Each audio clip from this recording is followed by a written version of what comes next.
Tapes 3 and 4 in this series dealt with echocardiographic assessment of diseases of the mitral and aortic valves.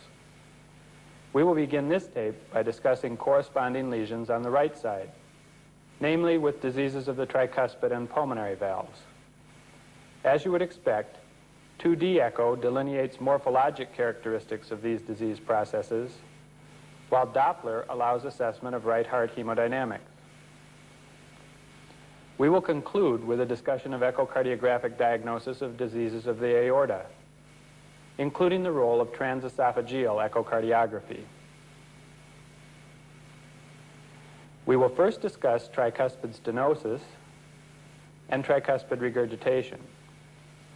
We will include a discussion of Doppler determination of right heart pressures, and will then display morphologic changes associated with pulmonary hypertension. This will be followed by a discussion of pulmonary stenosis and pulmonary regurgitation.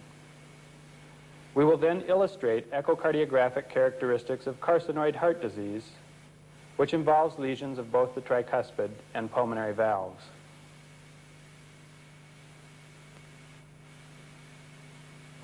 Rheumatic fever remains the most common cause of tricuspid stenosis. Rheumatic tricuspid stenosis only occurs when there is concomitant rheumatic mitral involvement. In patients with tricuspid stenosis, 2D echo demonstrates increased tricuspid leaflet thickness and decreased mobility, as well as right atrial dilatation. Doppler echocardiography allows determination of peak and mean gradients, tricuspid valve area, and associated tricuspid regurgitation.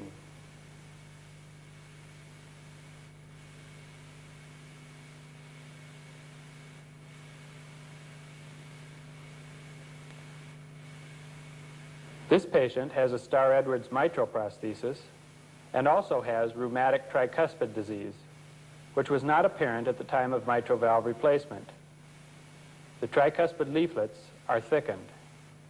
As expected, the right atrium is markedly enlarged. In real time, you will appreciate the immobility of the leaflets.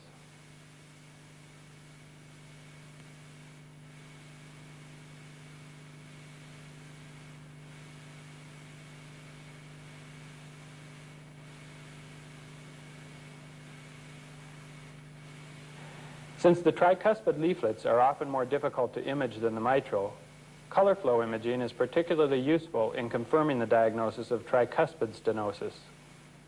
This is the same 52-year-old female. The sector has been narrowed and the color jet of tricuspid stenosis appears in the right ventricle. Note the characteristic central blue color. This color aliasing confirms the high velocity, and therefore the significant gradient, across the tricuspid valve. Color flow imaging also allows semi-quantitation of associated tricuspid regurgitation, which in this case is severe. The systolic color jet fills the enlarged right atrium.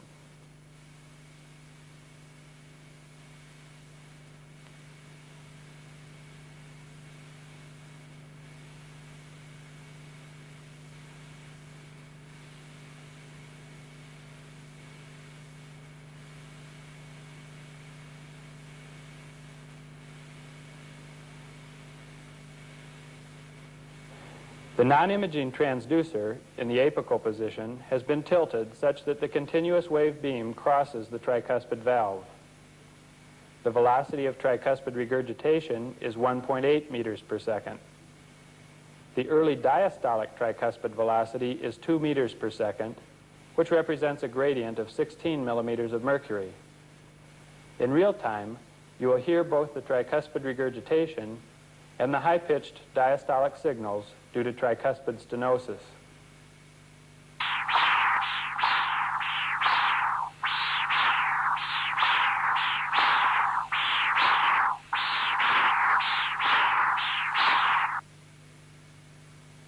Here, the diastolic envelope has been traced, which allows the instrument software to calculate the mean gradient, 7.4 millimeters of mercury. As with mitral stenosis, we utilize the diastolic pressure half-time to calculate the tricuspid valve area.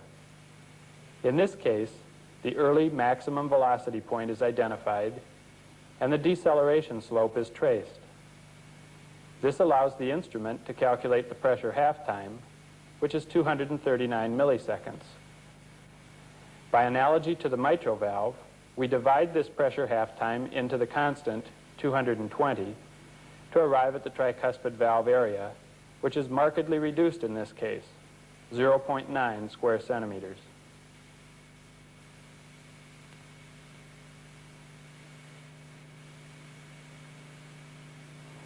This patient has congenital severe tricuspid stenosis. The right ventricle is normal-sized. The right atrium is markedly enlarged. The tricuspid leaflets are thickened and immobile.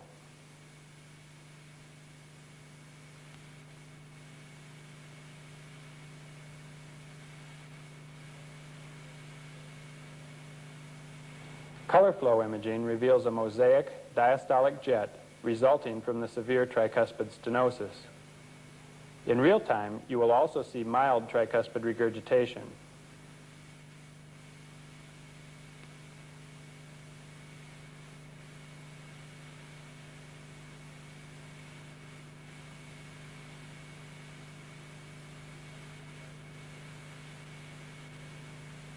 CW interrogation of tricuspid flow yields a faint signal of regurgitation with a peak velocity of 2.2 meters per second.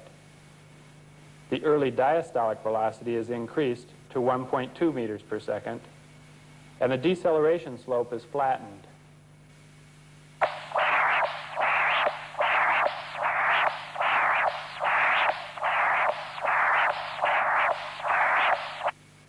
The mean diastolic gradient across her tricuspid valve is 5.3 millimeters of mercury.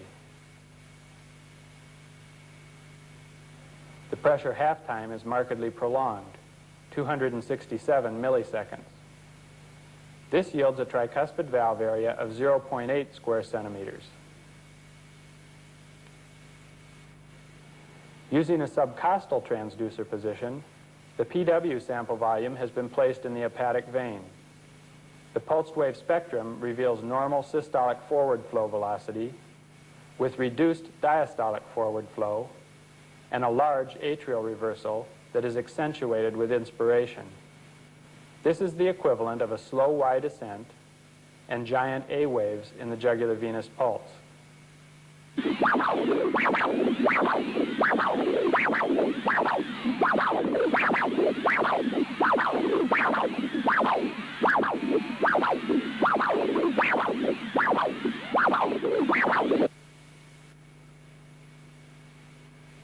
Tricuspid regurgitation is quite common. We will first discuss echocardiographic diagnosis of the etiology of tricuspid regurgitation and assessment of severity. Then we will describe how the TR velocity is used to calculate right ventricular systolic pressure. There are numerous etiologies for tricuspid regurgitation, and they can be identified by 2D echo. These etiologies include Ebstein's anomaly, a congenital malformation that was discussed on tape number 6, rheumatic tricuspid disease, tricuspid prolapse, papillary muscle rupture, ruptured chordae, usually due to endocarditis, and tricuspid annulus dilatation, as well as various systemic diseases such as Carcinoid Syndrome.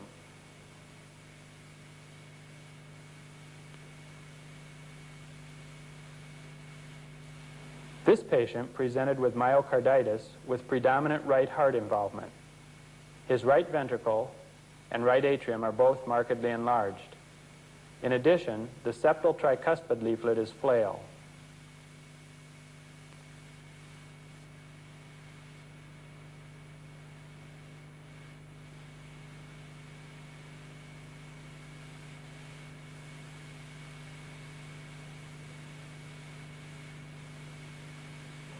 The tricuspid annulus is dilated with a diameter of 4.9 centimeters. As expected, he has severe tricuspid regurgitation.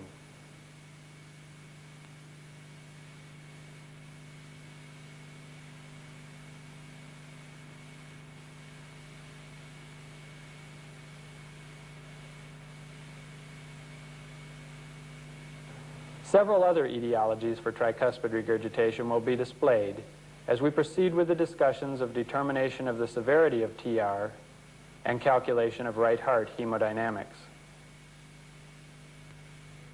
Color flow imaging is the quickest method for semi-quantitation of the severity of tricuspid regurgitation. However, as with aortic and mitral regurgitation, a comprehensive echocardiographic assessment is necessary for accurate characterization of tricuspid regurgitation.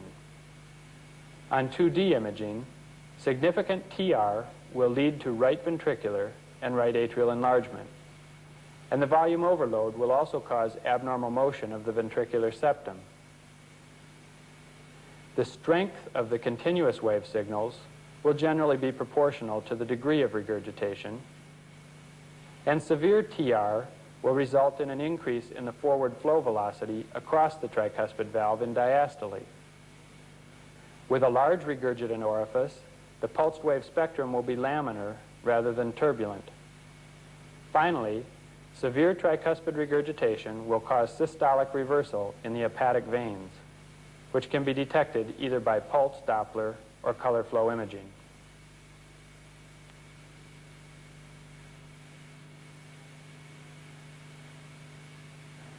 Not only is pathologic tricuspid regurgitation common, but the majority of normal tricuspid valves can also be shown to have trivial to mild regurgitation. This is the peristernal right ventricular inflow view from a healthy 27-year-old. The leaflets are structurally normal, and the valve opens and closes normally.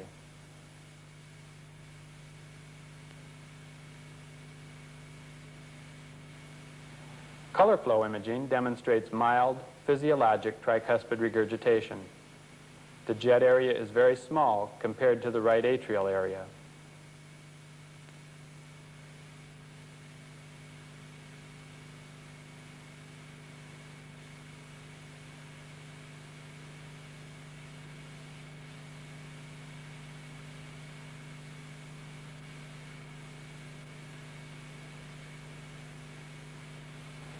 The M-mode cursor has been directed across the right ventricle and right atrium. The narrow holosystolic jet of tricuspid regurgitation is apparent on the color M mode. The jet appears in the right atrium, immediately behind the closed tricuspid leaflets.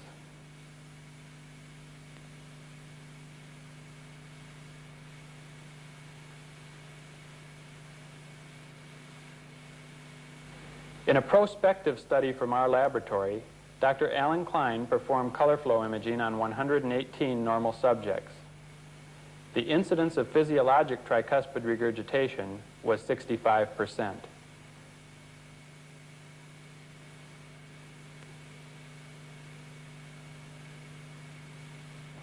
This patient was evaluated for prosthetic aortic valve dysfunction. In this four-chamber view, you can see that she also has mitral stenosis. This combination of lesions produced severe pulmonary hypertension. In real time, you will appreciate minor thickening of the tricuspid leaflets, but no evidence of stenosis.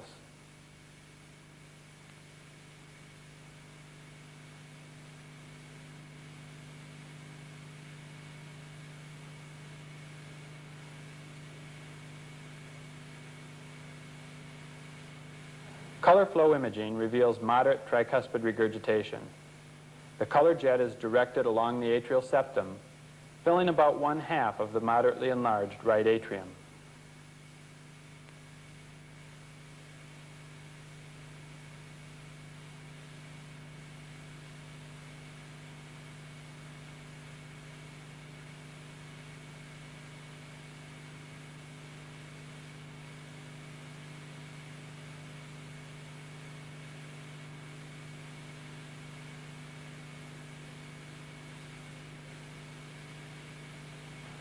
This 47-year-old female has mild mitral stenosis and also has rheumatic involvement of the tricuspid leaflets with severe tricuspid regurgitation. The tricuspid leaflets are thickened, and the right atrium and right ventricle are both enlarged.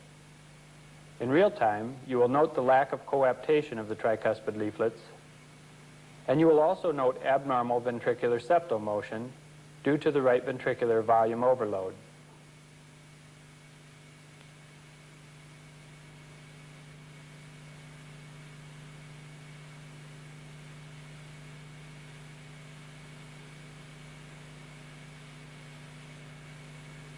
On color flow examination, the mosaic jet of tricuspid regurgitation fills the markedly enlarged right atrium. This represents severe tricuspid regurgitation.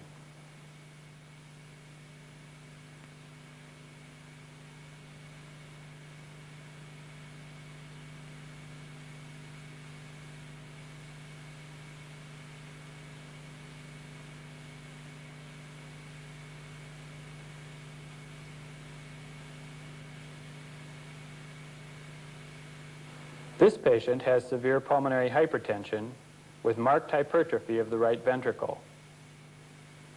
There is also a perforation of the anterior tricuspid leaflet.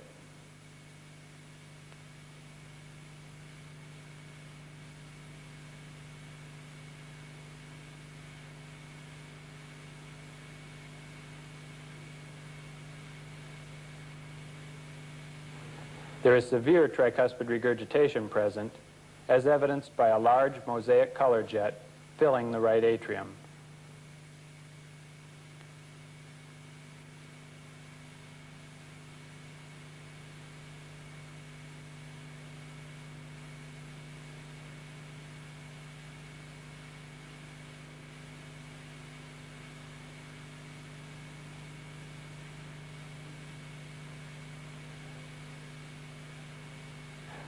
We will now illustrate clues to the severity of tricuspid regurgitation that can be obtained from continuous and pulsed wave Doppler. These are continuous wave signals from a healthy 65-year-old female. She had mild physiologic tricuspid regurgitation. Although a complete systolic envelope has been obtained, the spectrum is relatively weak. The diastolic velocity is about 0.8 meters per second.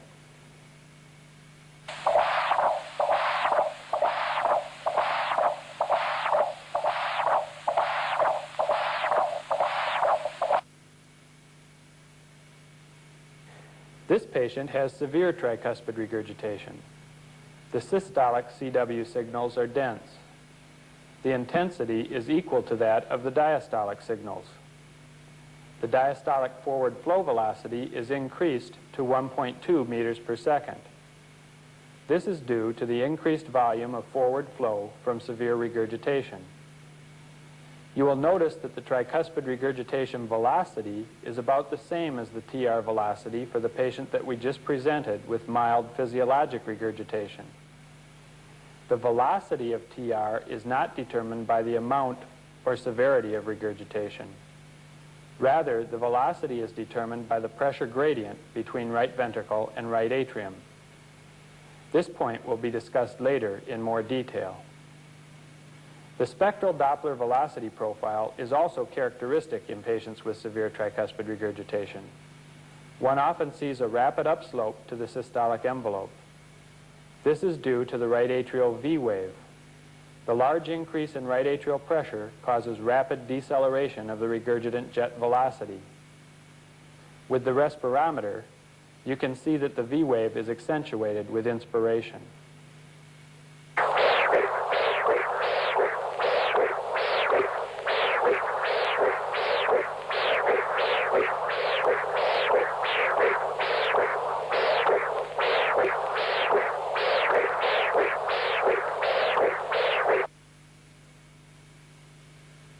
This patient also has severe tricuspid regurgitation.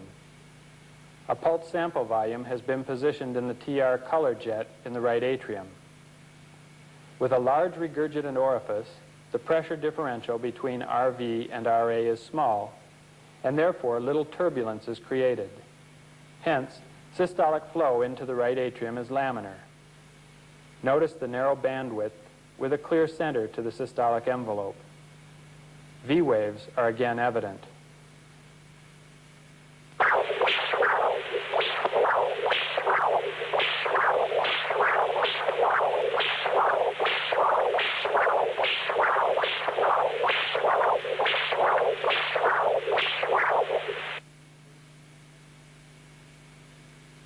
This is yet another patient with severe tricuspid regurgitation. The ECG cursor indicates that this is a systolic frame. The transducer is in the subcostal position. Red color signals fill the hepatic vein, indicating flow toward the transducer.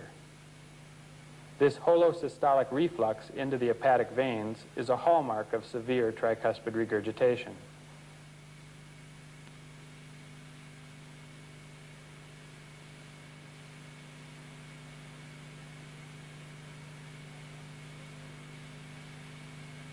Hepatic vein flow reversal can be documented by color M mode. The cursor crosses the hepatic vein. In systole, all flow is encoded in red, indicating regurgitation into the hepatic vein. In diastole, blue signals indicate flow toward the right atrium.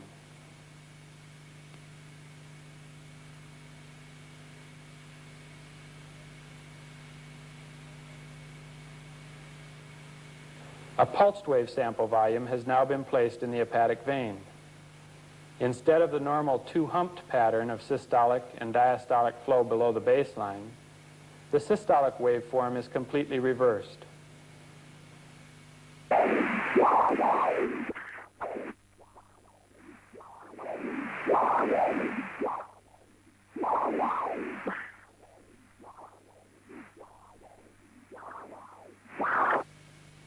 Once flow reversal in the hepatic vein is identified, it is important to time the reversal using color M mode and/or PW Doppler. In some patients, hepatic vein flow reversal occurs with atrial systole, and this has different implications from the holosystolic reversal which we have just displayed. Doppler echocardiography can be used to calculate pulmonary artery systolic pressure, mean PA pressure, and PA diastolic pressure.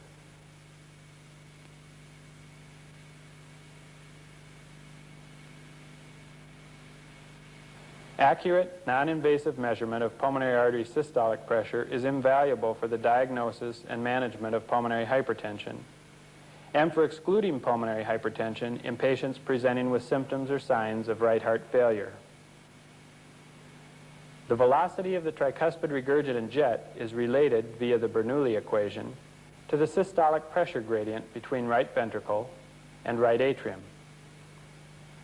The velocity of tricuspid regurgitation can be precisely determined by continuous wave Doppler. The maximum velocity of TR is usually obtained from an apical or para-apical transducer position, although it is occasionally necessary to utilize low parasternal or subcostal positions.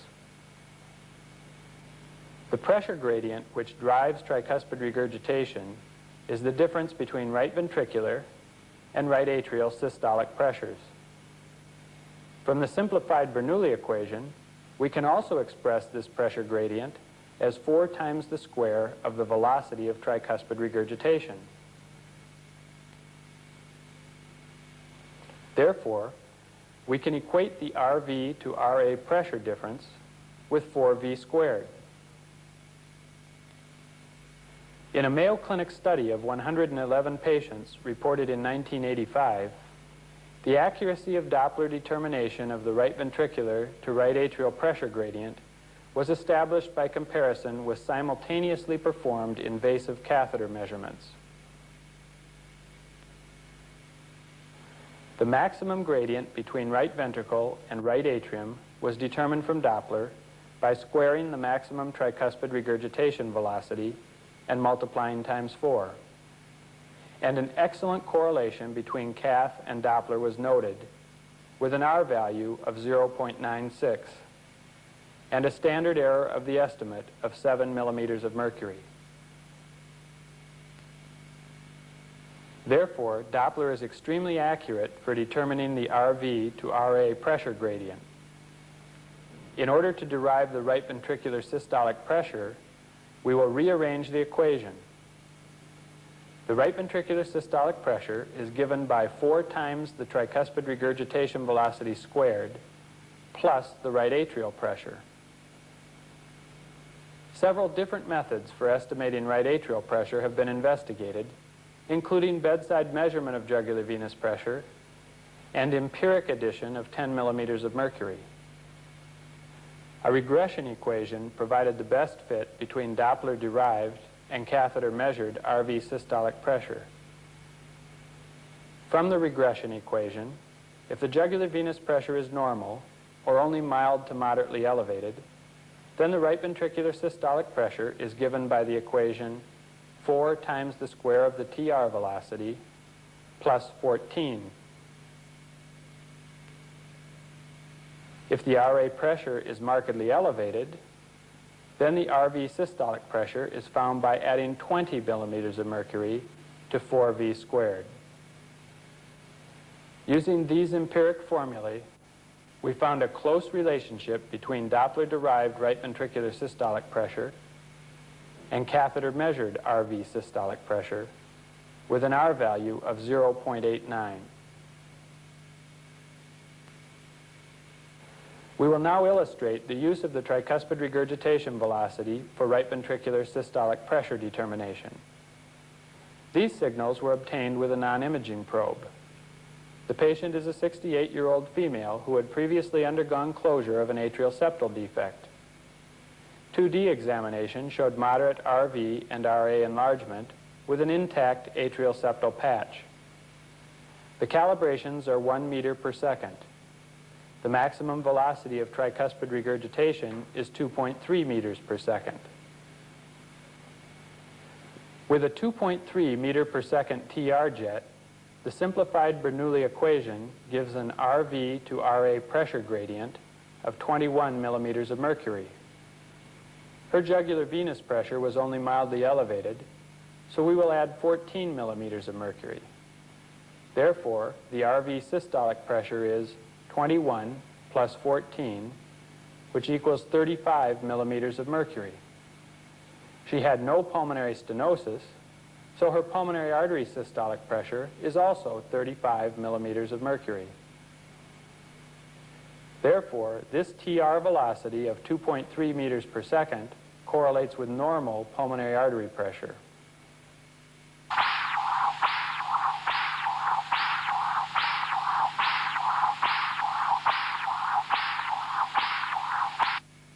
This 27-year-old female has primary pulmonary hypertension. A duplex transducer is being used. The CW cursor crosses the tricuspid valve. The maximum TR velocity is 4 meters per second. With a TR velocity of 4 meters per second, her RV to RA gradient is 64 millimeters of mercury. She had marked elevation of jugular venous pressure, so we use a right atrial pressure of 20 millimeters of mercury. Her RV systolic pressure is therefore 64 plus 20, or 84 millimeters of mercury, which represents severe pulmonary hypertension. The non-imaging probe is ideal for defining the maximum tricuspid regurgitation velocity, since it is small and fits nicely between the ribs.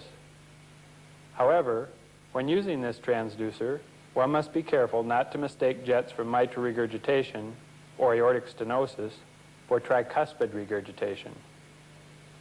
This is a 4 meter per second TR jet. The holosystolic duration of flow ensures that this is not a jet of aortic stenosis. The low diastolic velocity helps to differentiate this from mitral regurgitation. In addition, this notching before the peak is frequently seen with tricuspid regurgitation. Also, the sound generated by TR is generally softer than the sound from jets of either MR or AS.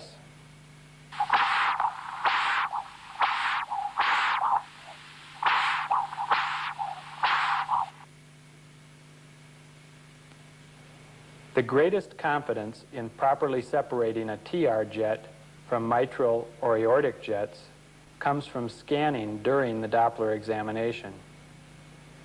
We know that the tricuspid valve is medial to the mitral valve. The aortic valve is anterior to both atrioventricular valves. By scanning anteriorly and medially from the mitral valve, aortic signals will be obtained. From the aortic valve, the transducer is tilted inferiorly and even more medially to inspect the tricuspid valve. On this Doppler tracing, the calibrations are 0.5 meters per second. This systolic jet has a maximum velocity of almost 3 meters per second. It has the characteristics of TR, holosystolic, with relatively low diastolic forward flow velocity. In order to be certain that this is tricuspid regurgitation, we will perform a Doppler scan. By convention, we begin the scan with the transducer oriented toward the mitral valve. This systolic signal is holosystolic and high velocity, and diastolic forward flow velocity is also higher than the tricuspid diastolic signals. This is mitral regurgitation.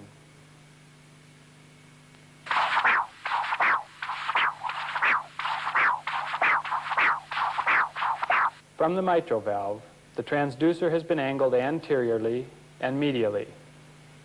This systolic signal is from the aortic valve. Bracketed by opening and closing clicks, flow is limited to the ejection period. From the aortic valve, we have tilted the transducer inferiorly and even more medially to interrogate the tricuspid valve. Having scanned the 3 valves with a non-imaging probe, we can be absolutely confident that these signals are from tricuspid regurgitation.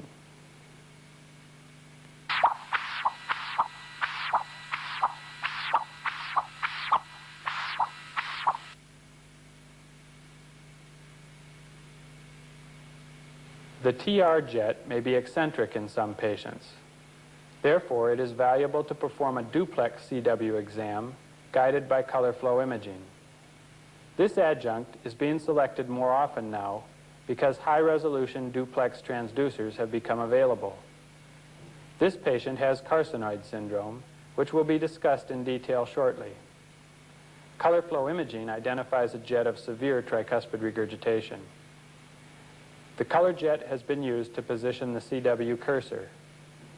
The CW spectrum demonstrates a tricuspid regurgitation velocity of 2.0 meters per second, as well as tricuspid stenosis.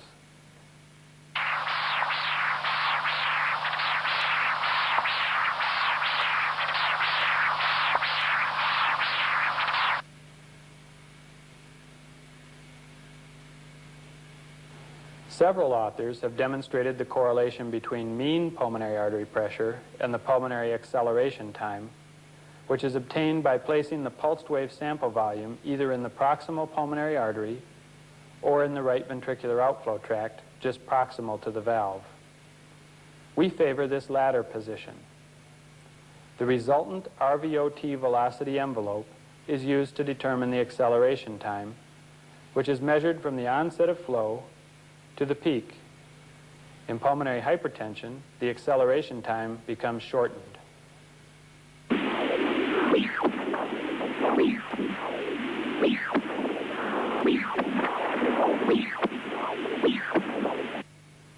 In a largely non-simultaneous study, Dr. Dabastani and colleagues compared catheter-measured mean pulmonary artery pressure and the PA acceleration time. Acceleration times greater than 120 milliseconds correlate with normal pulmonary artery pressure. When we focus on those patients with acceleration times less than 120, there is a linear relationship between the mean PA pressure and the acceleration time. The R value is minus 0.87, and the standard error of the estimate is 8.3 millimeters of mercury. The regression equation from Dabastani's study is the mean pulmonary artery pressure is equal to 90 minus 0.62 times the pulmonary acceleration time.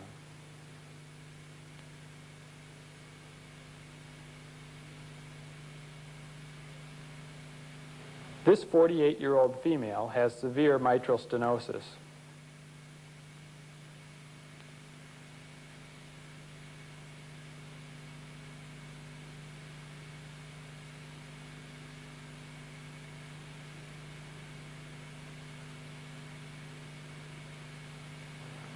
We will use her pulmonary acceleration time to assess the degree of pulmonary hypertension. A pulse sample volume is positioned in the right ventricular outflow tract with the cursor approximately parallel to the expected flow direction. The velocity spectrum has a very early peak, and there is also notching of the deceleration slope. Both of these features are typical for significant pulmonary hypertension. The pulmonary acceleration time is measured by placing one cursor at the onset of flow and one at peak flow. In this case, the acceleration time is 55 milliseconds. Utilizing the previously mentioned regression equation, her mean pulmonary artery pressure is 90 minus 0.62 times 55 milliseconds, which is 55 millimeters of mercury. She therefore has severe pulmonary hypertension secondary to mitral stenosis. As a rule, pulmonary acceleration times of 75 milliseconds or less correlate with severe pulmonary hypertension.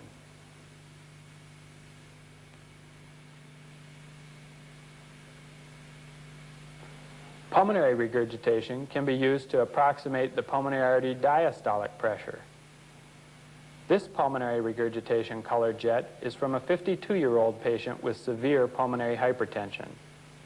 The marked degree of color mixing is due to the high velocity of the regurgitant jet. He also has mild aortic regurgitation.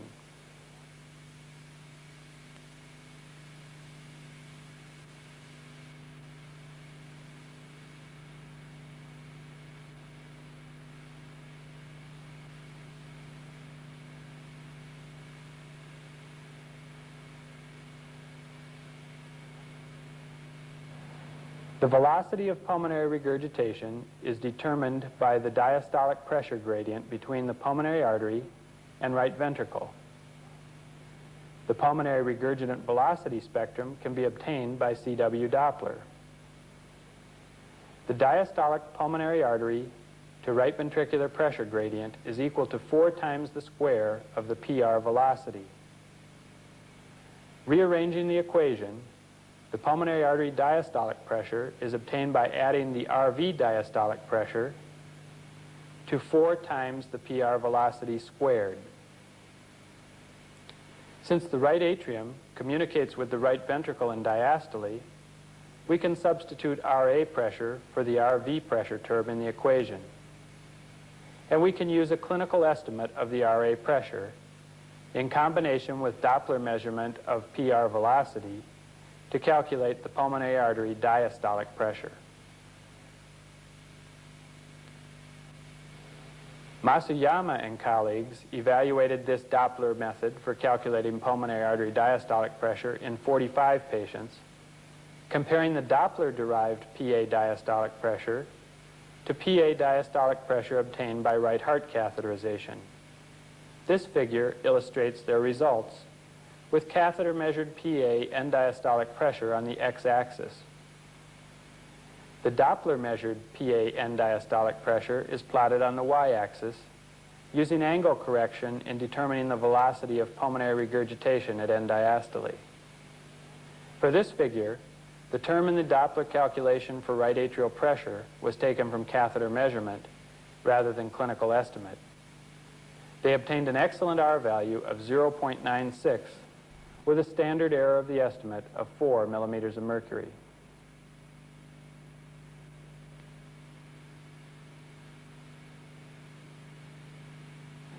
This patient's pulmonary hypertension was felt to be thromboembolic in etiology.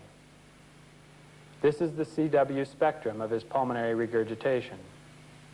As is typical for patients with pulmonary hypertension, both the early and end diastolic velocities are increased.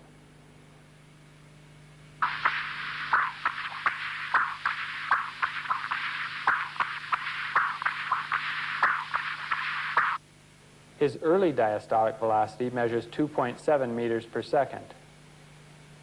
The end diastolic velocity is 1.6 meters per second. From the Bernoulli equation, the end diastolic pressure gradient is 10 millimeters of mercury. We add to this his jugular venous pressure of 12, determined at the bedside, and arrive at a pulmonary artery end diastolic pressure of 22 millimeters of mercury.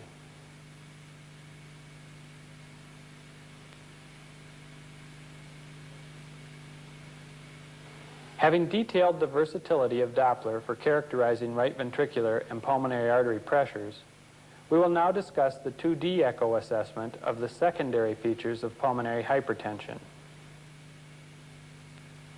Changes in cardiovascular morphology and function secondary to pulmonary hypertension include enlargement of the pulmonary artery, mid-systolic notching of the pulmonary valve motion, right ventricular hypertrophy and right ventricular enlargement, variable reduction in right ventricular systolic function, a D shape to the left ventricle, and signs of right atrial pressure overload, such as enlargement of the coronary sinus.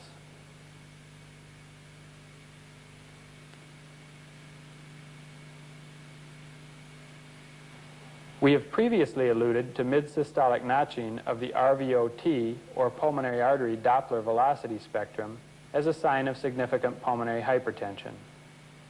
This flow velocity pattern is associated with mid-systolic notching of pulmonary valve motion. This 48-year-old male was referred with end-stage aortic stenosis, which had resulted in severe reduction in LV function and severe pulmonary hypertension. This is the densely calcified aortic valve, and this is the left atrial appendage. Attention is being directed to the pulmonary valve. In real time, pay attention to the quick, bouncing motion of the valve cusp in systole.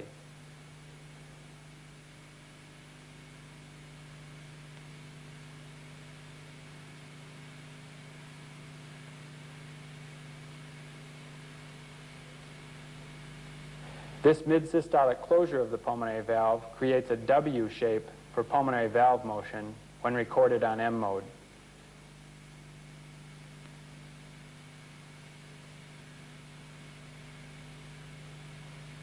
Pulmonary hypertension causes pressure overload of the right ventricle.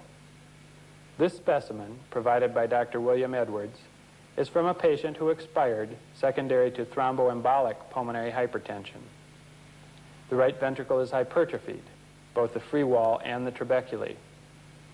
The right ventricle is also severely enlarged.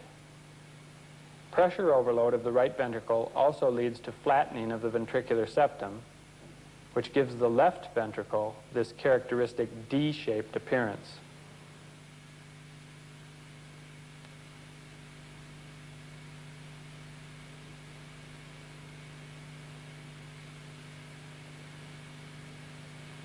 This young female with severe primary pulmonary hypertension has developed severe enlargement of the right ventricle with hypertrophy of the trabeculae.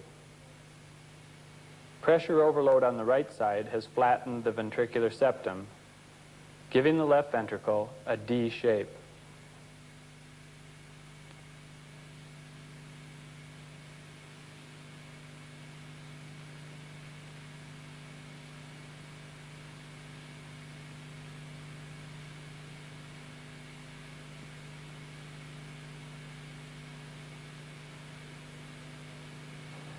This patient developed severe pulmonary hypertension because of an uncorrected patent ductus arteriosus.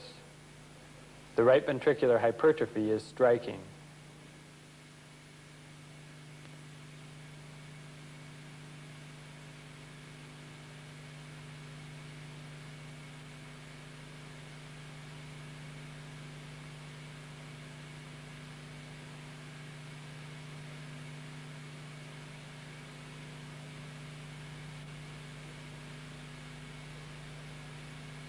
This patient has mitral stenosis, and she also has tricuspid stenosis and regurgitation, all of which lead to right atrial hypertension. The elevated right atrial pressure has led to enlargement of the coronary sinus, which is here in the left AV groove.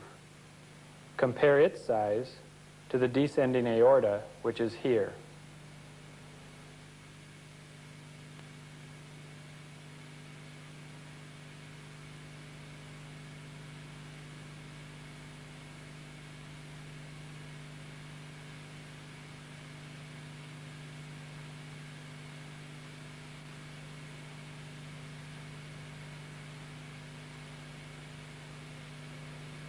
We will now discuss the echocardiographic diagnosis of pulmonary valve lesions, beginning with a brief review of pulmonary stenosis.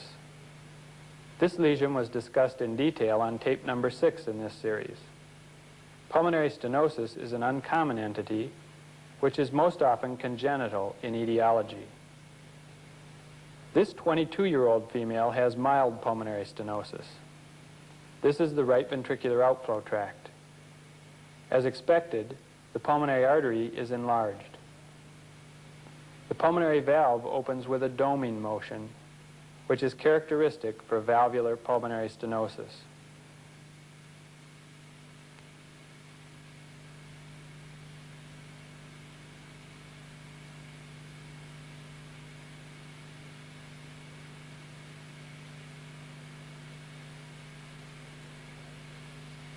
This patient also has mild congenital valvular pulmonary stenosis. The transducer is in an upper left parasternal position. A thickened pulmonic cusp is evident. As is often the case, it is difficult to completely visualize systolic opening of the valve.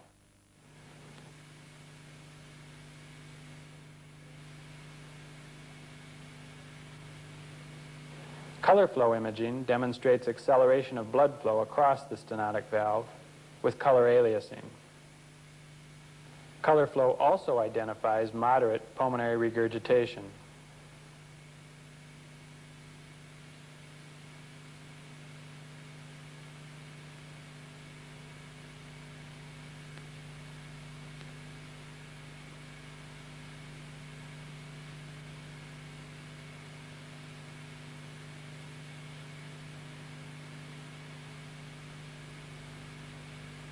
Because of frequent difficulty in visualizing the pulmonary valve in systole, Doppler and color flow imaging are particularly valuable for the assessment of pulmonary stenosis.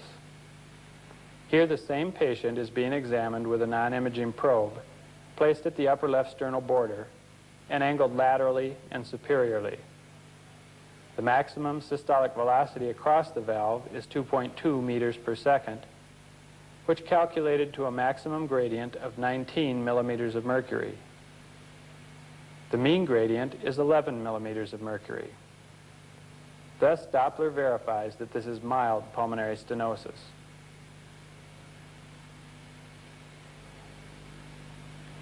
Doppler gradient determination for right ventricular outflow tract obstruction, including valvular pulmonary stenosis, was validated in this study from our institution, published in 1986.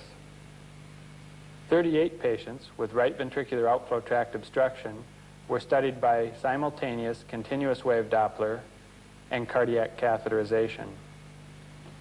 This graph compares the maximum instantaneous RVOT gradient obtained by Doppler with the maximum catheter gradient. Note the excellent correlation with an R value of 0.96 and a standard error of the estimate of 9 millimeters of mercury.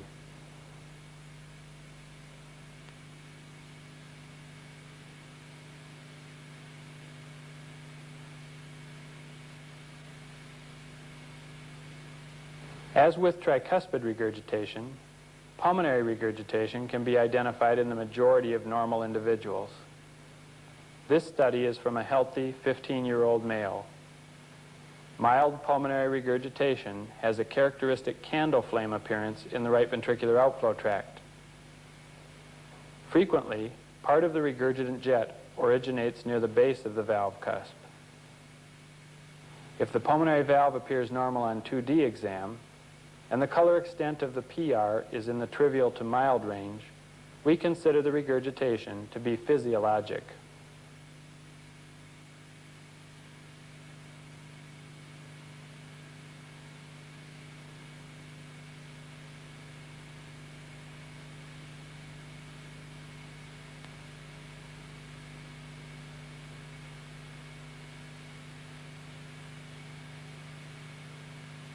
This patient has cardiac amyloidosis. The mild increased thickness of the aortic and pulmonary valves is due to amyloid deposition.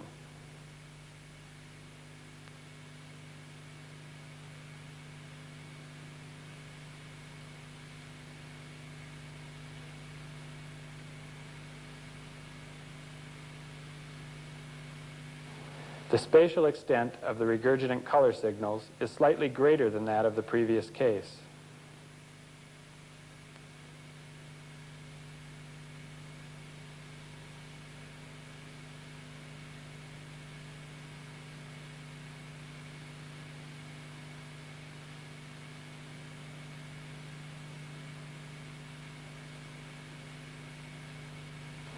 This is a color M mode from the same patient. The M mode cursor has been directed across the pulmonary valve. The blue signals represent ejection through the opened valve. This red holodiastolic signal adjacent to the M mode of the closed valve represents pulmonary regurgitation.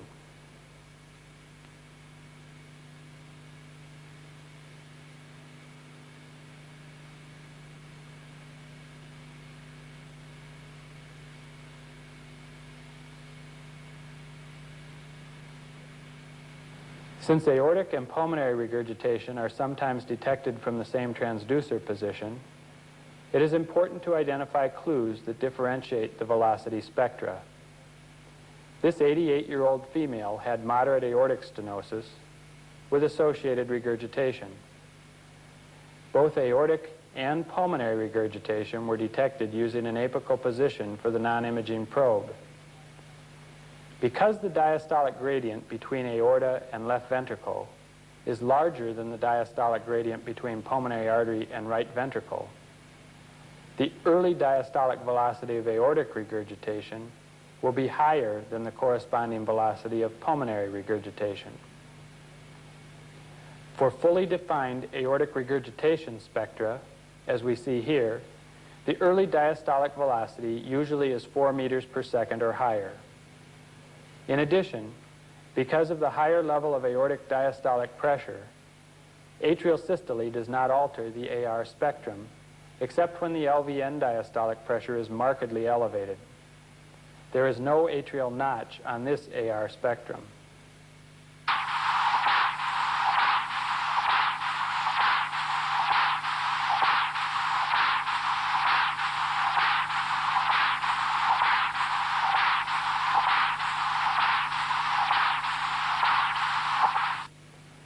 This is the pulmonary regurgitation spectrum from the same patient. You will notice that the early diastolic velocity is only 1.7 meters per second, and the end diastolic velocity is only 1.2 meters per second, much lower than the corresponding AR velocities. In addition, since PA diastolic pressure is relatively close to RV diastolic pressure, the effect of atrial systole is often evident on the PR velocity spectrum. Observe the late diastolic notching, which follows the P wave on the ECG.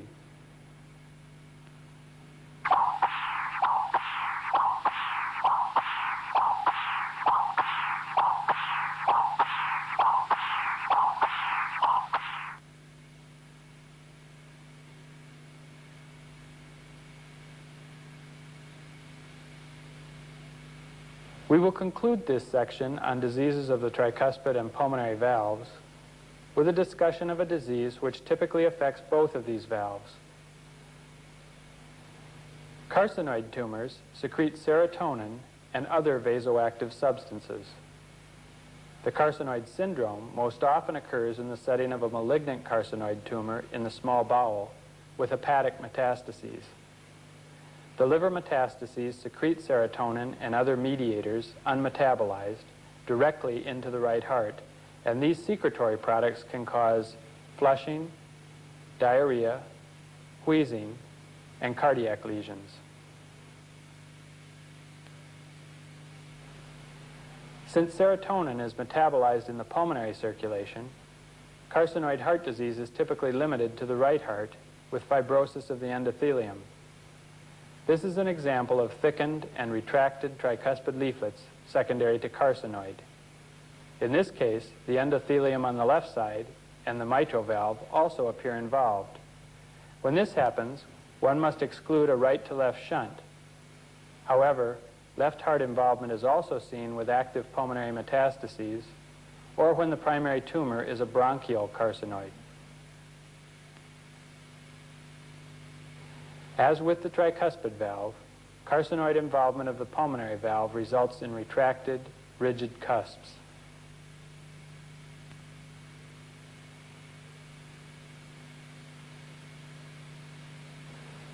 This 72-year-old female had an ileal carcinoid tumor metastatic to the liver. Her tricuspid valve has an appearance that is classic for carcinoid involvement. The leaflets are thickened, short, and retracted. In real time, you will see that the valve is fixed in a semi-open position.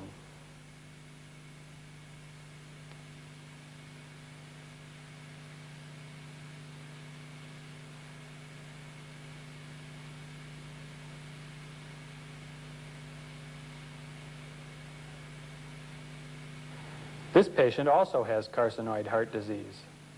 On this parasternal RV inflow view, the right atrium and right ventricle are enlarged. The tricuspid leaflets are thickened and fixed in a semi-open position.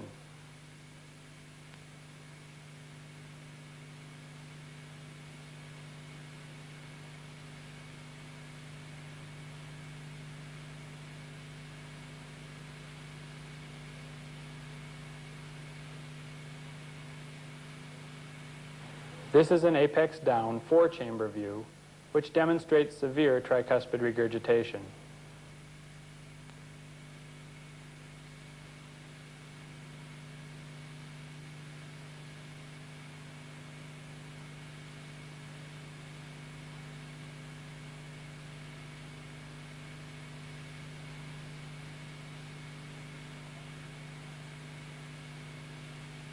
In diastole, there is high velocity, turbulent flow through the stenotic tricuspid valve.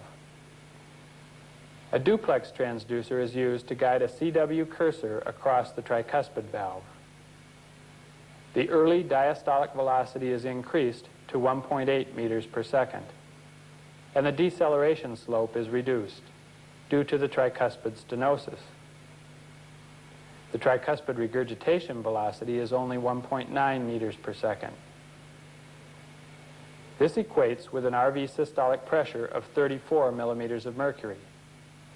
20 millimeters of mercury is added because of severe tricuspid regurgitation.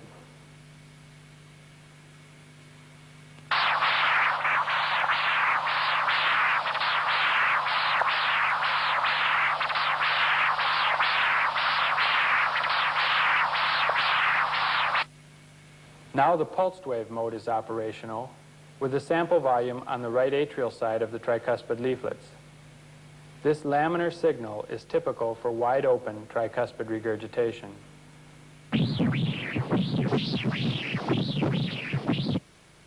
This is a left upper parasternal view from the same patient. With carcinoid involvement, the pulmonary cusps are typically quite difficult to image because they are short, retracted, and immobile.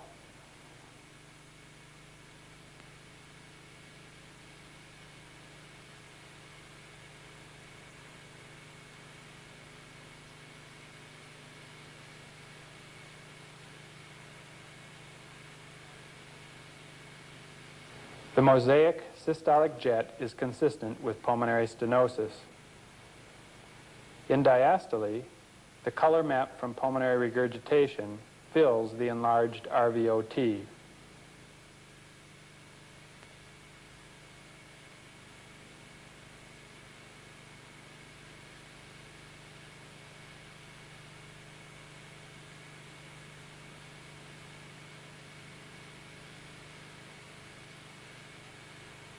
Using a continuous wave transducer, we note a systolic velocity peak at 2 meters per second. Pulmonary stenosis is mild, with a maximum gradient of 16 millimeters of mercury. The severe pulmonary regurgitation has a very steep deceleration slope. Furthermore, after atrial systole, there is diastolic forward flow in the pulmonary artery. This results from severe elevation of the right ventricular end diastolic pressure with premature opening of the pulmonary valve.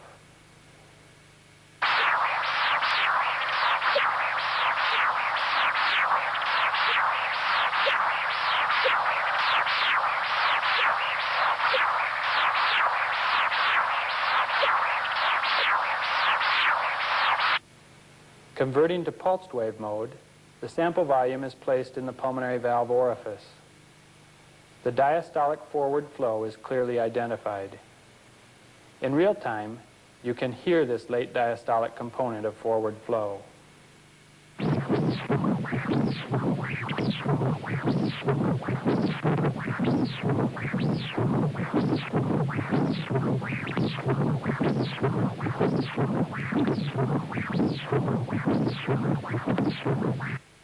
Having discussed the use of 2D echo in delineating morphologic and functional disturbances associated with pulmonary and tricuspid valve disease, and the use of Doppler to define right heart hemodynamics, we will conclude this portion of the video program. We will proceed next with a discussion of echocardiographic assessment of diseases of the aorta.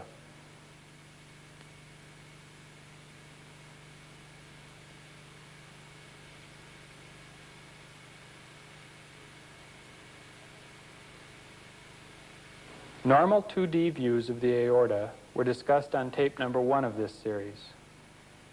We would like to review these now before proceeding with the discussion of aortic diseases. From upper left peristernal positions, the aortic sinuses and the proximal ascending aorta can be imaged. As the aorta dilates with various disease processes, right peristernal transducer positions can also be used to inspect this portion of the aorta. The arch is imaged from the suprasternal notch. The ascending and descending aorta can also be investigated from right and left supraclavicular positions. The descending thoracic aorta can be visualized behind the left atrium using a left peristernal approach. The abdominal aorta and its branches can be fully visualized using subcostal transducer positions.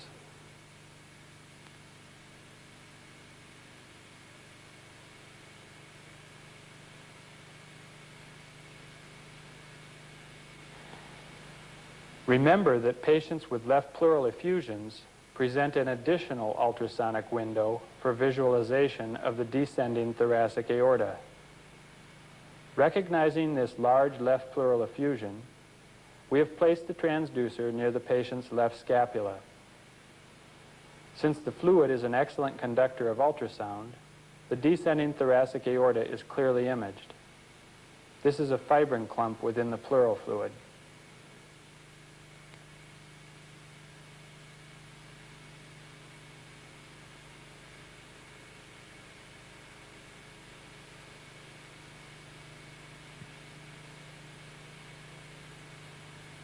The diseases of the aorta which we will illustrate include annulo-aortic ectasia, sinus of Valsalva aneurysm, atherosclerotic aneurysms, aortic mycotic aneurysms, pseudoaneurysms, and aortic dissection.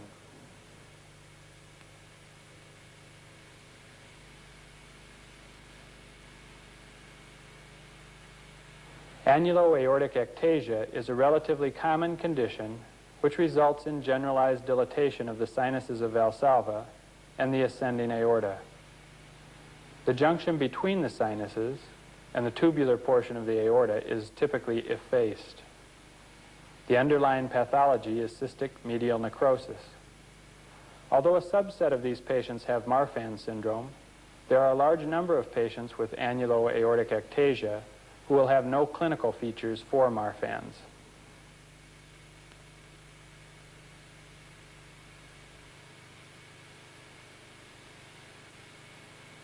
This is the standard peristernal long axis view.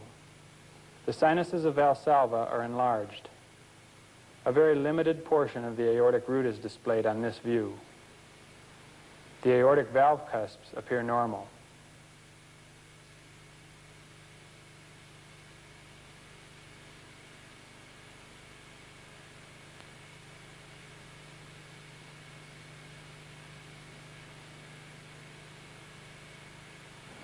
By moving the transducer one interspace higher, we are able to clearly visualize the aorta for several centimeters. The root is ectatic. Note the effacement of the sinotubular junction.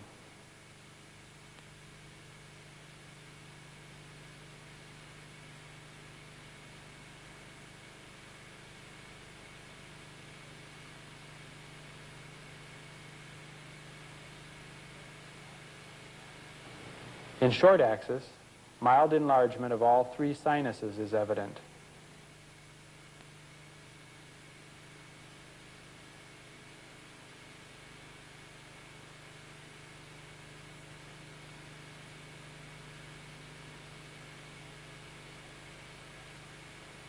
Any process which enlarges the aortic sinuses and annulus can result in aortic regurgitation.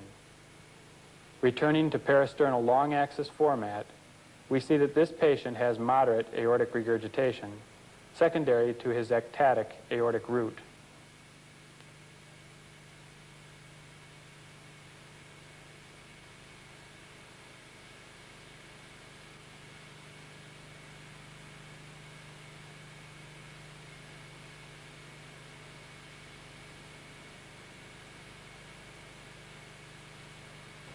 Transesophageal echocardiography has rapidly become the method of choice for delineating diseases of the thoracic aorta, particularly in cases with suboptimal images from surface echo.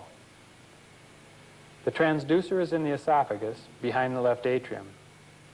The aortic sinuses are markedly enlarged.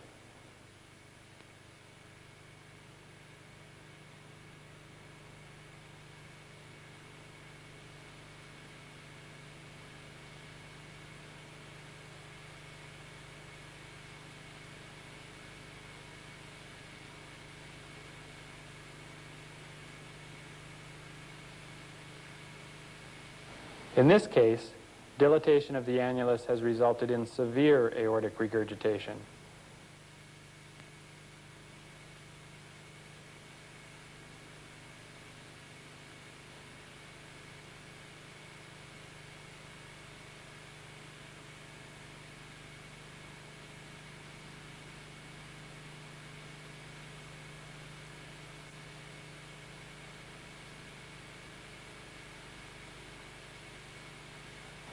This patient had clinical features typical of Marfan's syndrome.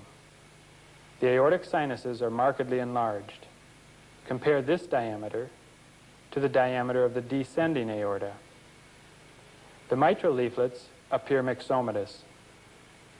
This patient has classic echocardiographic features of Marfan's, including not only the annulo-aortic ectasia, but also marked mitral valve prolapse.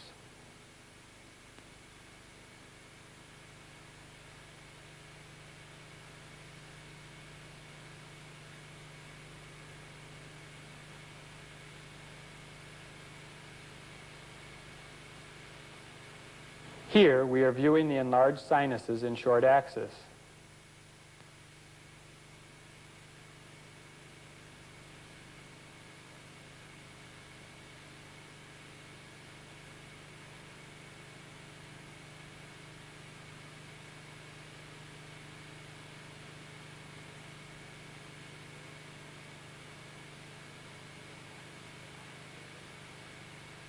We will now scan to the aortic root above valve level.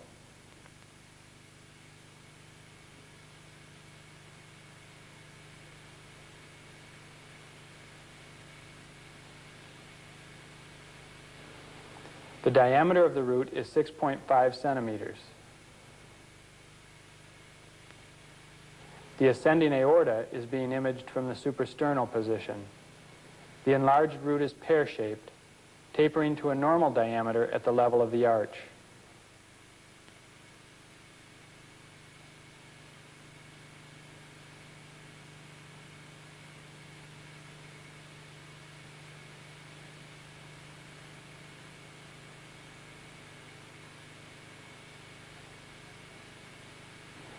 Sinus of Valsalva aneurysm results from congenital weakening or absence of the media in one of the aortic sinuses.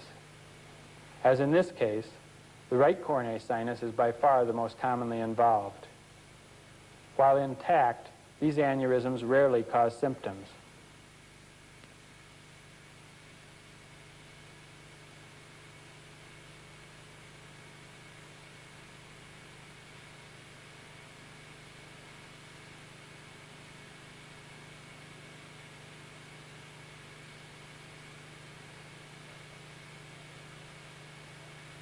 In short axis, this is the left atrium, and this is the right. The left and non-coronary aortic cusps appear normal. The large aneurysm of the right coronary sinus protrudes into the right ventricular outflow tract. When these rupture, an aorto-right ventricular shunt develops. Aneurysms of the non-coronary sinus are uncommon, and the left coronary sinus is rarely involved. You can appreciate that rupture of the non-coronary sinus would lead to communication with the right atrium.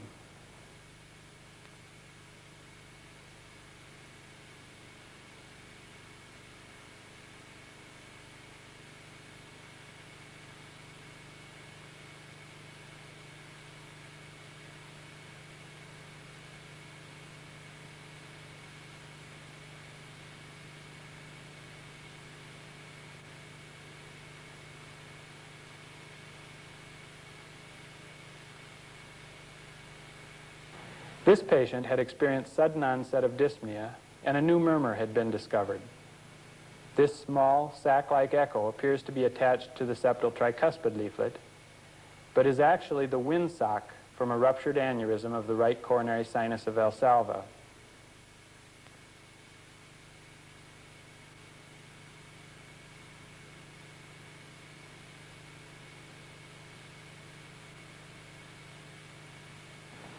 The image has been expanded.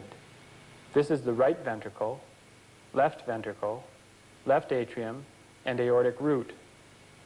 This is the right coronary sinus.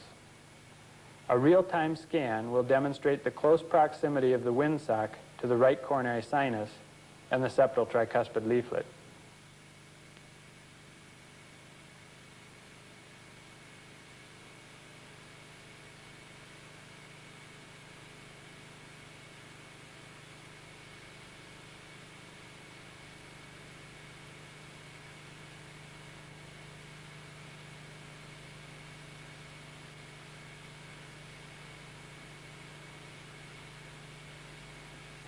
Color flow imaging was technically difficult, but demonstrated a continuous shunt near the septal tricuspid leaflet into the right ventricle.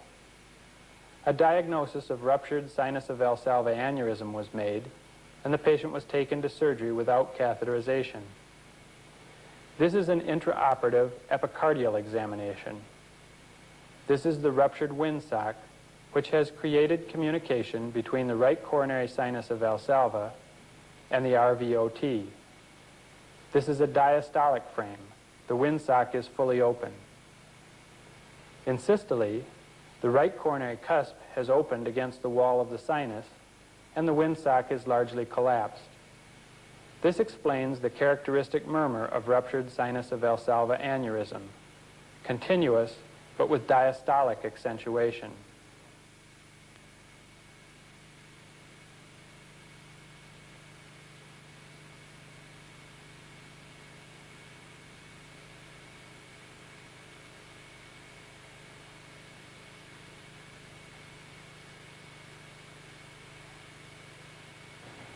In diastole, with the aortic cusps closed, this mosaic color map represents the shunt from aorta to RVOT. In systole, the shunt is greatly reduced.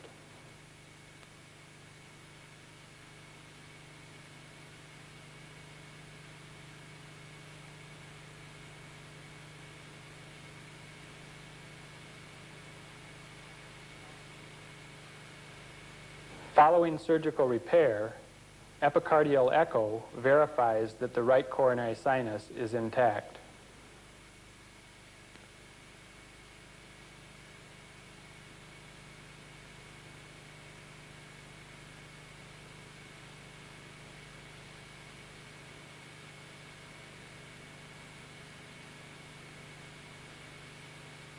This is an example of a fusiform aneurysm of the thoracic aorta.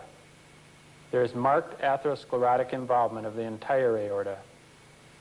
This particular aneurysm begins just above the aortic valve and extends to the arch and descending thoracic aorta.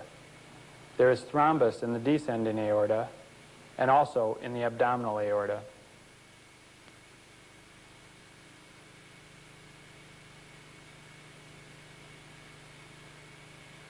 This suprasternal image is from a patient with an ischemic cardiomyopathy who presented with severe low output failure.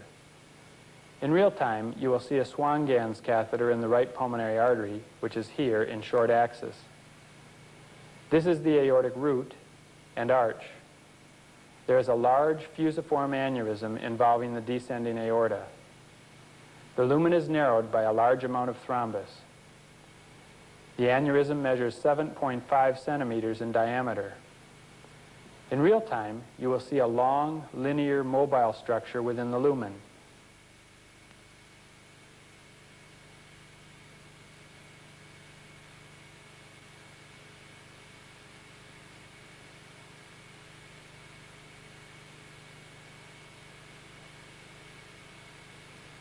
This is the left ventricle and mitral valve in short axis. The descending thoracic aorta appears in long axis and is aneurysmal. This is thrombus here and here. A linear echo is again seen within the lumen.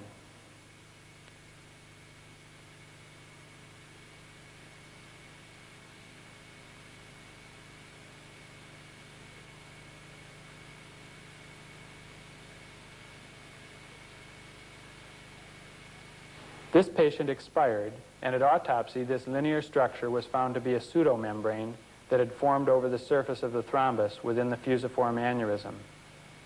These pseudomembranes can masquerade as intimal flaps and lead to an incorrect diagnosis of aortic dissection. The preceding study was performed in 1983. More recently, with the introduction of transesophageal echocardiography, aortic pathology is more readily and clearly identified.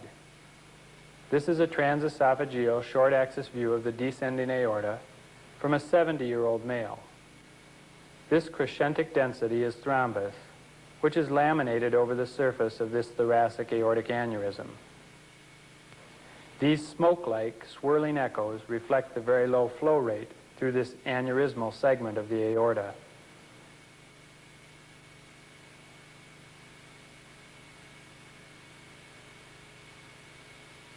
The diameter of the aneurysm is 7 centimeters.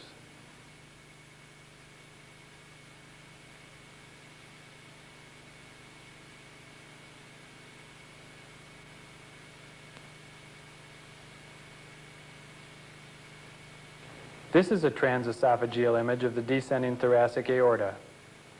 Since there are no landmarks within the descending aorta, it is important for the echocardiographer to document the level of each image by noting the centimeters, measured from the patient's incisors, that the probe has been advanced. This image was obtained at 20 centimeters and shows another accumulation of thrombus. It is critical to determine if this thrombus is layered over the intimal surface or if it is within the wall of the aorta.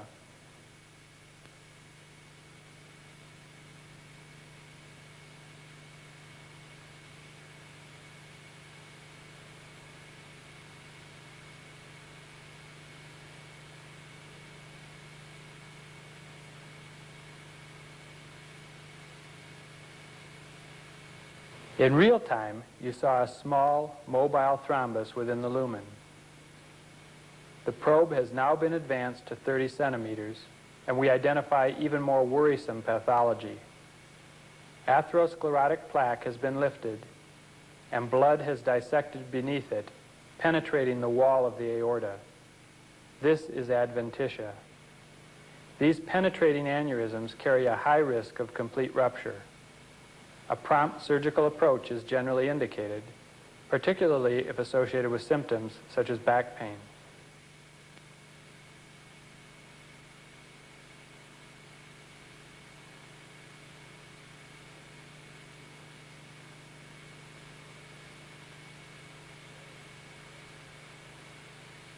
Flow imaging verifies that blood is penetrating through the intima into the wall of the aorta.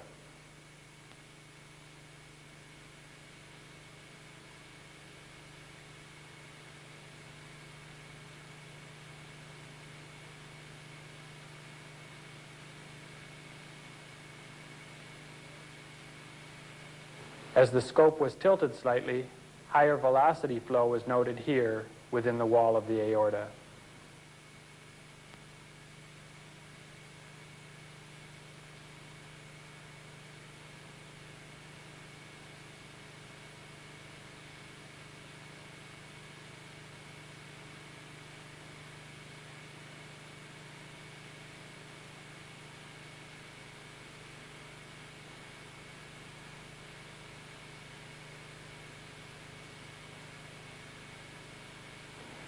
Echocardiography is also useful in the diagnosis of aortic pseudoaneurysms and mycotic aneurysms. This patient presented with a history of weight loss. On this parasternal long axis view, there is a thick-walled cystic structure adjacent to the aortic root.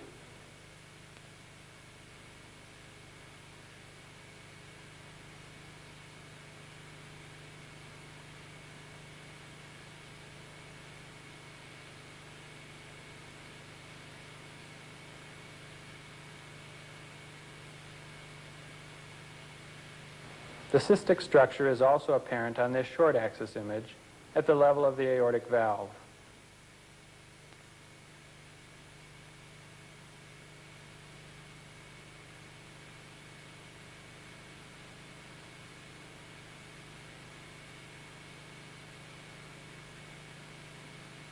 Color flow imaging confirmed communication between the aorta and the cyst, which at surgery was found to be a mycotic aneurysm due to histoplasmosis.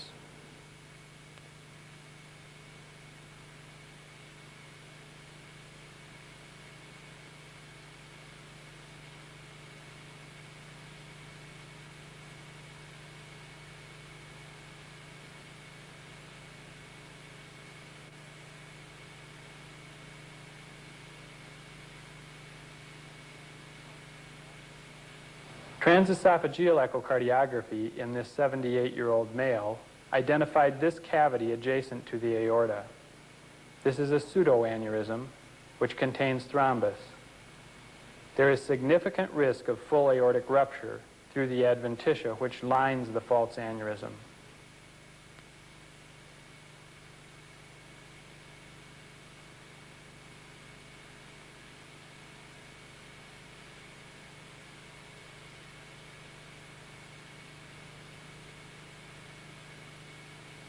The image has been expanded. This is the false aneurysm, aortic root, and LVOT. In addition to the aortic regurgitation, color flow imaging demonstrates the communication between the aorta and the pseudoaneurysm.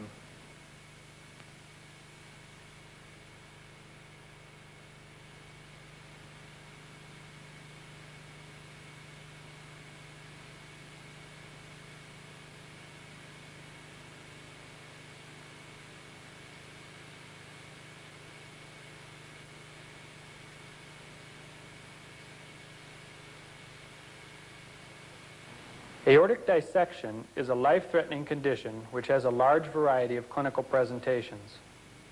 Accurate and prompt diagnosis is essential. We believe that echocardiography is the diagnostic modality of choice for most cases of aortic dissection. Dissection occurs in the setting of disease of the aortic media, most commonly cystic medial necrosis. Blood under pressure enters the media through an intimal tear and dissects its way through the media, both antegrade and retrograde. The intima, which forms the boundary between the true and false lumens, will appear as a linear flap within the aorta. Aortic dissections are classified according to their origin and extent. With type 1 dissections, the tear begins in the ascending aorta and extends into the arch and often beyond. The flap is limited to the ascending aorta with type 2 dissections. Both of these, which begin in the ascending aorta, are also referred to as proximal or type A dissections. Type 3 dissections begin beyond the left subclavian artery and therefore involve the descending aorta. These are also referred to as distal or type B dissections.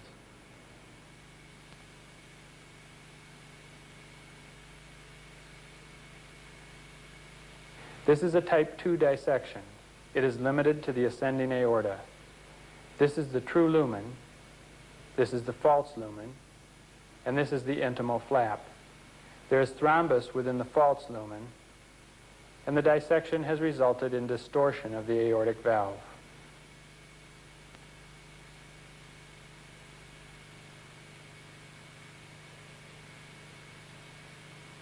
This is a left parasternal long axis view from a patient with Marfan syndrome. His aortic root is markedly enlarged. This is an intimal flap in the ascending aorta, which is diagnostic of type A dissection.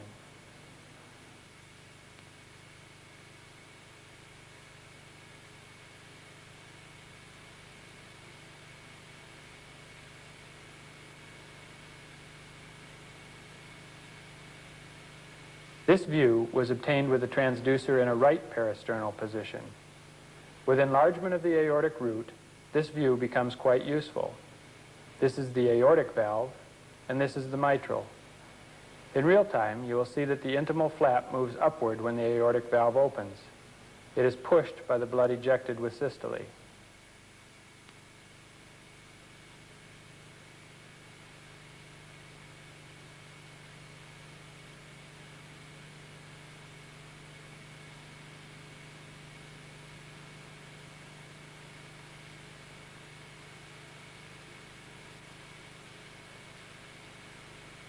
The suprasternal examination of this patient was technically difficult, but you can appreciate the huge aortic root, which tapers to normal caliber at the level of the descending aorta.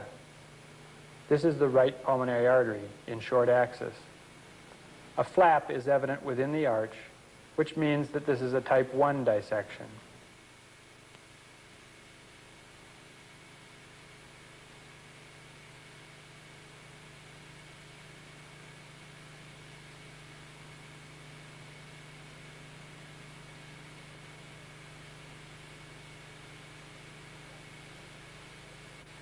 Transesophageal echo provides amazing clarity and confidence in identifying aortic pathology, including aortic dissection. However, this does not mean that surface echocardiography should be ignored when confronted with potential dissection. Surface echo is particularly useful in examination of the upper ascending aorta using the right parasternal approach.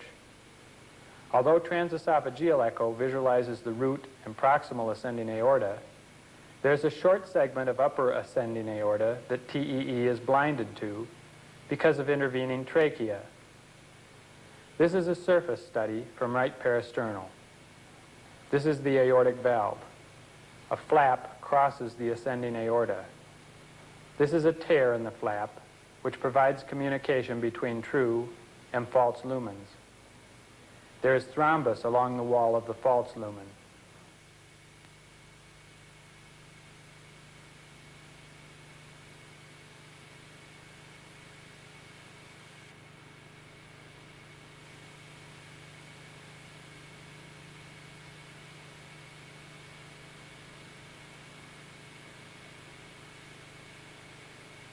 This is a suprasternal view from the same patient.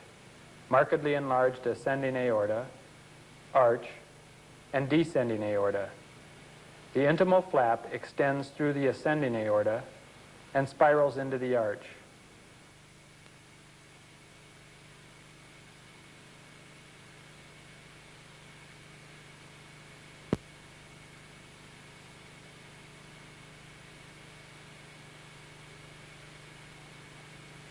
Surface echo is often able to identify flaps within the horizontal portion of the arch, which is seen here in short axis.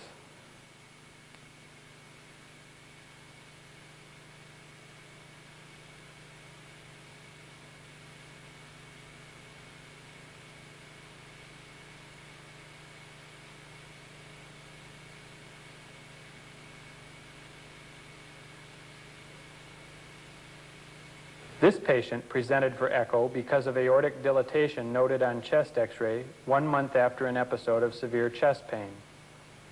In diastole, on this parasternal long axis view, intimal flap prolapses into the left ventricular outflow tract.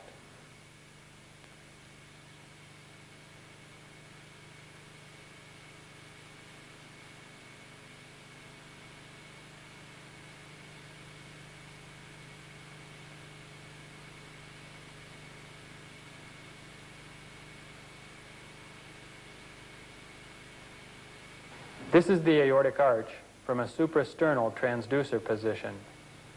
An intimal flap crosses the horizontal portion of the arch.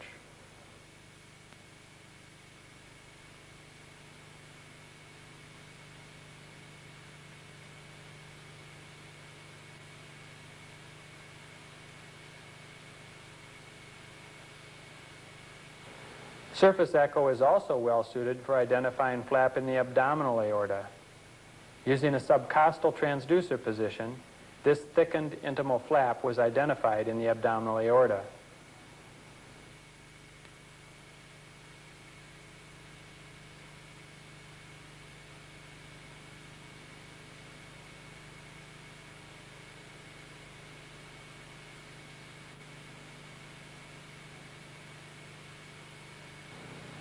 A cursor was guided across the abdominal aorta, and the mobile flap is clearly evident on the M-mode tracing within the aorta. This patient underwent surgical repair of her type 1 dissection. The surgery was successfully performed immediately following the echocardiographic diagnosis without any additional procedures.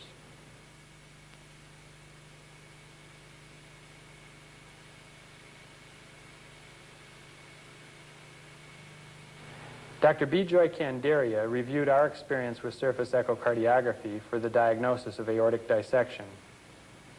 In a retrospective analysis of 67 patients referred for echo to exclude aortic dissection, he found a sensitivity of 79% for 2D echo detection of intimal flap, which establishes the diagnosis of aortic dissection. The predictive accuracy of a positive 2D echo exam was 91%.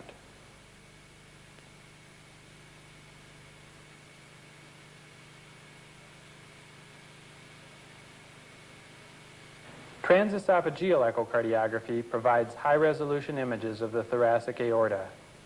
Since it can be performed rapidly at the bedside, it has become a mainstay for diagnosis of aortic dissection. This patient has a type 1 dissection, which was diagnosed via TEE. This is an intimal flap in the aortic root. In real time, you will see flail motion of the left coronary cusp.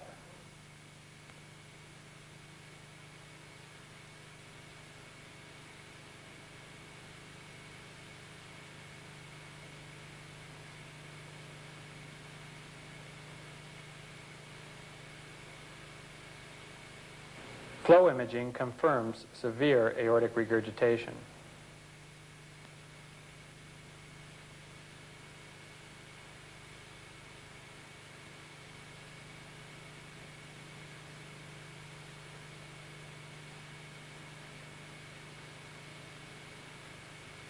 The transducer has been withdrawn to the level of the horizontal portion of the arch. Intimal flap traverses the arch.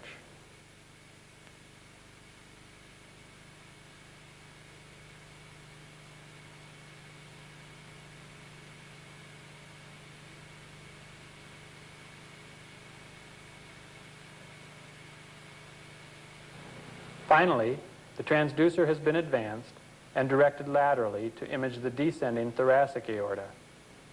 The flap extends to this level as well.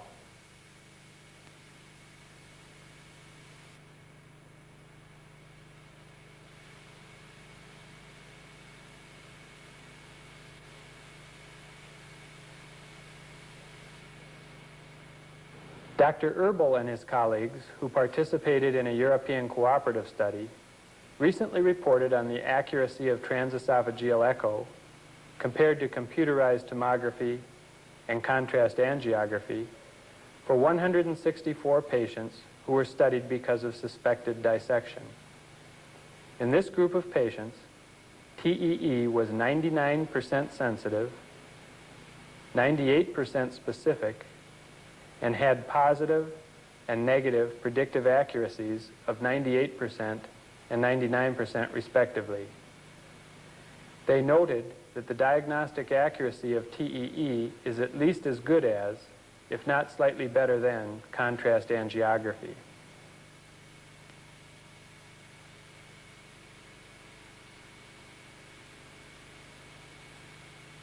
This is a transesophageal image of an intimal flap in the descending aorta of a 32-year-old female with type 1 dissection.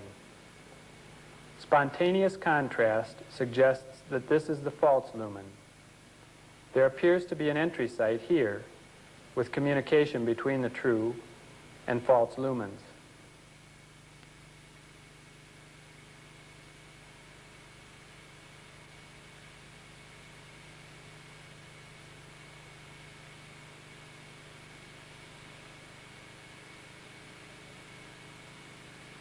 Color flow imaging confirms that this is the true lumen and identifies two entry sites from true to false lumen.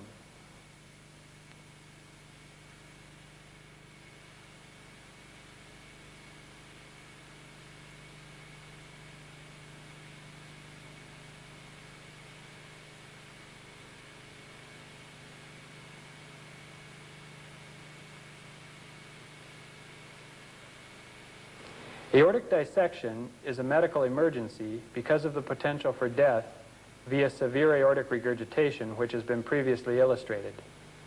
Death can also follow rupture through the adventitia with exsanguination, or rupture into the pericardial space with immediate tamponade. This latter is the most common mechanism of death with this disorder. For this reason, when aortic dissection is diagnosed, the echocardiographer should always look for pericardial effusion and evidence of tamponade.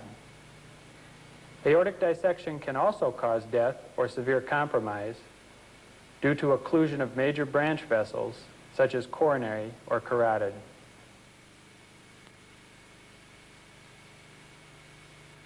In conclusion, the combination of surface and transesophageal echocardiography with Doppler and color flow imaging provides the clinician with a powerful and versatile approach for patients with diseases of the aorta.